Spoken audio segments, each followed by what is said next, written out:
করে দিতে হবে। নেভার। ওই দুপয়সার ছেলেটা এবারে জামাই হয় কি করে? আমার মেয়ে হয়ে তোর মাথায় এসব ঢুকলো কেমন করে? এটা আমার ডিসিশন মা। জামাইবাবু তো আগেই বলেছিল, আমি শুনিনি। জামাই বাবু? বুঝতে পারছি। তার মানে ওই লোফারটাই তোর মাথাটা বিগড়ে দিচ্ছে। না মা, বিগ্রনো মাথাটা জামাইবাবুই ঠিক করে দিয়েছে। তোমার মাথাটাও সেদিন ঠিক হবে, যেদিন তুমি জামাইবাবুকে বুঝতে পারবে। রুমা! আমি জানতাম যে রুমা একদিন প্রশান্তকে মেনে নেবে। আজ আর হোক, এই দিদির বোন তো। থাক, অনেক হয়েছে।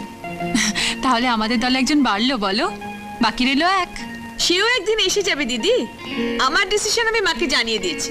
আমি জানি মা আমাকে অনেক ভালোবাসে, আর আমার জন্যই মা সবকিছু মেনে নেবে, আমার ওই জামাইবাবুটাকেও। শাবাশ শাবাশ শালে।